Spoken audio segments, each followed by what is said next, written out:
नमस्कार, बहुत बहुत स्वागत है न्यूज 21 में। आप सबका आपके साथ मैं हूं रितिका पांडे। श्री आई माता गौशाला बासिया की कार्यकारिणी टीम ने गौशाला की दिक्कतों पर गंभीर चिंता जताई है। जी हां, अध्यक्ष बलदेव राम गहलोत, सचिव कालूराम सीरवी, कोषाध्यक्ष दौलाराम सुथार और उपाध्यक्ष तेज सिंह उदावत ने कहा है कि गौशाला को पट्टा मिले और इसे हाईटेक और आत्मनिर्भर बनाया जाए। समिति ने बताया है कि गौशालाओं को लेकर काफी समस्याएं सामने आ रही हैं, लेकिन भामाशाह लगातार सहयोग कर रहे हैं।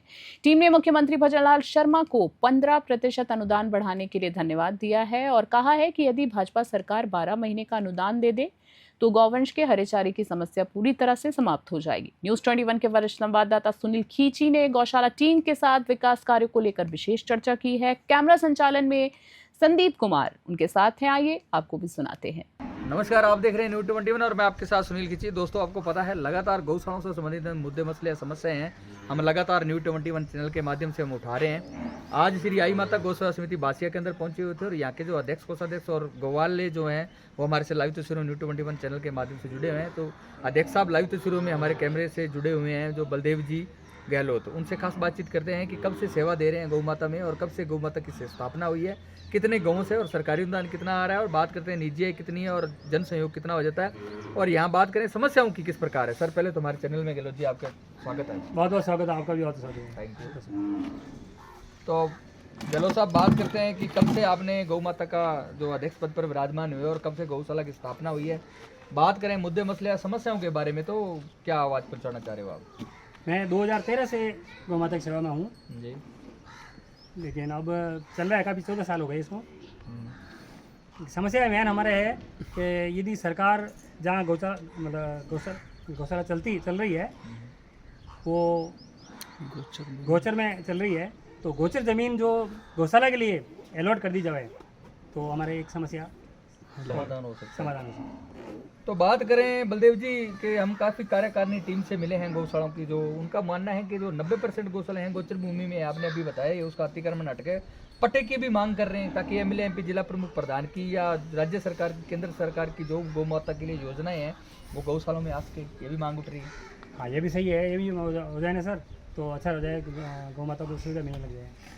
सर, बात करते हैं 9 महीने का जो सरकारी अनुदान अभी आपको मिल रहा है तो वो पर्याप्त मात्रा में नहीं बता रहे हैं, वो 12 महीने का हो जाए और बिजली, लाइट, पानी की निकासी, पेयजल की व्यवस्था और जो बिजली बिल है वो सरकार वहन करे, ये भी कार्यकारिणी टीम की मांग है। हाँ सर, ये हमारे गौशाला में जो लाइट का बिल है ना सरकार वहन करे, और अनुदान है जो 9 महीना दे रही है सरकार, तो 12 महीने कर दी जाए तो बहुत अच्छा, गौ माता की सेवा में कोई कमी नहीं है। तो सर, बातचीत करते हैं कि अगर ये कांग्रेस सरकार के अंदर अशोक गहलोत जी के सीएम साहब, जो पूर्व सीएम साहब थे, उनका कार्यकाल के अंदर 3 महीने का अनुदान गौ माता को सौगात मिली थी, फिर बढ़ा के उन्होंने 6 महीने का किया, फिर उसको बढ़ा के उन्होंने 9 महीने के लिए उन्होंने बोला कि अगर हमारी सरकार सत्ता में आती है तो हम 12 महीने का भी करेंगे। अब भाजपा सरकार बनी है तो भजनलाल सरकार से क्या अनुरोध रहेगा आपका? हमारे सरकार से अनुरोध रहेगा सर कि 9 महीने जो दे रही है अभी सरकार, वो 12 महीने कर दी जाए तो हमारे गौ माता की सेवा करने में पूरी सुविधा रहेगी। तो सर, बात करें निजी किस प्रकार हो जाती है, गोबर वगैरह, खाद वगैरह, और बात करें जन सहयोग कितना होता है, अनुदान कितना आ रहा है, और रजिस्ट्रेशन गौ माता है वो कितनी है आपके पास? हमारे पास गौ माता 550 है, लेकिन जो खाद वगैरह है, खाद की इनकम है, दूध की इनकम है, लेकिन बहुत ही वो कम है। सिर्फ वो खाद दूध का इनकम आता है जो ग्वालों और गौ माता को पशुआहार जमाने के लिए सिर्फ पर्याप्त है, बाकी बचत नहीं है। तो सर, बातचीत करते हैं कि जैसे हाईटेक और आत्मनिर्भर गौशालाएं बने, तो सरकार न्यूज 21 चैनल के माध्यम से मांग उठा रहे हैं कि हाईटेक और आत्मनिर्भर गौशाला बनने के लिए सरकार कुछ ऐसे संसाधन दे, जैसे प्रजनन क्षमता बढ़े और दुधारू पशु हो, और अच्छे नस्ल के सांड तैयार किए जाए, अच्छे नस्ल की बच्चियाँ तैयार की जाए, ताकि गौशाला में अर्निंग हो, घी पर्याप्त हो, और तो गौशाला में अर्निंग हो। गोबर है, गोबर गैस के अंदर कन्वर्ट किया जाए, केंचुए खाद के अंदर कन्वर्ट किए, तो सरकार थोड़ा ध्यान दे तो गौशालाएं हाईटेक और आत्मनिर्भर बन सकती है। हाँ, बिल्कुल बन सकती है सर, यदि सरकार थोड़ा ध्यान देगा ना सर तो बन सकती है, लेकिन सरकार भी थोड़ा ध्यान कम दे रही है। तो मेन तो है जैसे इसमें गौशाला में जैसे पानी की समस्या, पानी भी यदि कर पर्याप्त मिले गौ माता को तो वो भी ज़रूरी है। तो सर, बातचीत करते हैं कि इस गौशाला में चिकित्सा की किस प्रकार की व्यवस्था है? चिकित्सा की व्यवस्था है, पहले तो हॉस्पिटल नहीं था, अब हॉस्पिटल खुला है बांसिया में, और अब एक कंपाउंडरी पोस्ट चालू हुई है, तो अब सुविधा मिल रही है। पहले नहीं थी, पहले तो पिपले जाना था, कोई काम काज पिपले से होता था, अब ये बांसिया में सुविधा हो रही है। तो सर बातचीत करते हैं कि इसमें भामाशाह किस प्रकार है और आपकी जो कार्यकारिणी टीम है उनकी किस प्रकार है। हाँ, कार्यकारिणी की व्यवस्था पूरी है। हमारे उपाध्यक्ष है तेज सिंह जी, और कोषाध्यक्ष दौलाराम जी, और सचिव है कालूराम जी फिर भी। जी। तो उनकी तरफ से अच्छा सहयोग चल रहा है, चारों मेरे पूरी व्यवस्था हम देख रहते हैं। गौशाला को हाईटेक और आत्मनिर्भर बनाने के लिए और क्या प्रयासरत हो, आगे आपकी क्या प्लानिंग है।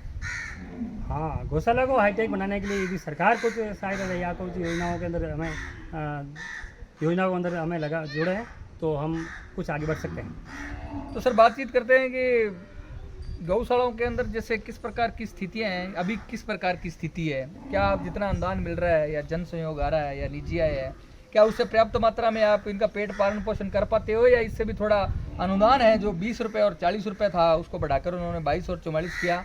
अब ये भी आश्वासन मिल रहा है कि 25-50 होने जा रहा है, तो कार्यकारिणी कई तो टीम बोल रहे हैं कि 100 और 50 होना चाहिए।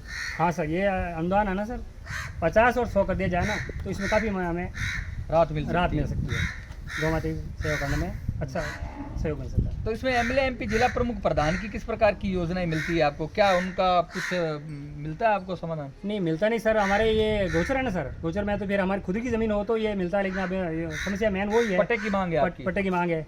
पट्टा बन जाए ना तो हमारे सरकारी सुविधाएं जो मिल सकती है, बाकी तो अभी मिलने भी है सरकारी सुविधाएं, क्योंकि पक्का निर्माण चार्ज वगैरह कोई कुछ नहीं। और विशेष तौर से मैं इन भाई साहब से मिलाने जा रहा हूँ, ये मैन इनको गौ माता का सेवा का श्रेय इनको ही जाता है, क्योंकि अपने तो सब मैनेजमेंट करने वाले हैं। हाँ। मैन जो हाथ से चारा डालना, जो भी साफ सफाई का काम इन भाई साहब को जाता है। क्या परिचय भाई साहब आपका।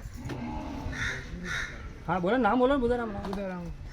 बुद्धाराम जी, बलदेव जी के कार्यकाल में कार्यकारिणी टीम है कि गौ माता की सेवा करें और धरातल पर 24 घंटा रहे हुआ है, थाने के समस्या लग गया भैया, समस्या है जो कि सरकार ने करनी चाहिए। तो अभी तो मतलब चारा पानी की थोड़ी कमी आती है, बिजली पानी की भी आवे, बिजली की भी आती है, वो मतलब अनुदान भी कम है। अनुदान भी कम है, चार दीवारी की बहुत कमी है सर बलदेव जी, एक बात मैं लास्ट मुद्दा आपसे ये रहेगा कि सर बारिश का मौसम है, सीसी ब्लॉक वगैरह भी गौशाला में हो जाए तो जो कीचड़ कद्दा है वो नहीं होगा, तो इसके लिए क्या आपका प्रावधान रहेगा।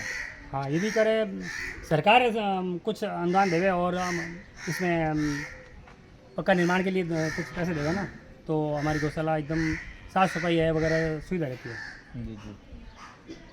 आप देख रहे थे न्यूज़ 21 और मैं आपके साथ सुनील किची। दोस्तों आपको पता है हम लगातार गौशालाओं से संबंधित मांगे उठा रहे हैं और सरकार तक हमारी आवाज़ जा भी रही है। तो आई माता गौशाला समिति के अंदर काफ़ी मुद्दे मसले समस्याएं हैं जो सामने आए हैं उभर कर। एक तो उनका कार्यकारिणी टीम है, बलदेव जी जो अध्यक्ष साहब है, उनका मानना है कि जो 9 महीने का सरकारी अनुदान है वो 12 महीने का होना चाहिए। दूसरा मुद्दा उनका कि बिजली लाइट पानी की निकासी पेयजल की व्यवस्था है, बिजली बिल है वो सरकार वहन करे, चाहे एमएलए एमपी कोटे किसी के कोटे से करे। और 90% जो गोचर भूमि के अंदर जो अतिक्रमण हटाया जाए और पट्टा दिया जाए। देखते रहिए न्यूज़ 21 को। सर 10 मिनट देने के लिए बहुत बहुत धन्यवाद आपका। बहुत बहुत धन्यवाद आपका।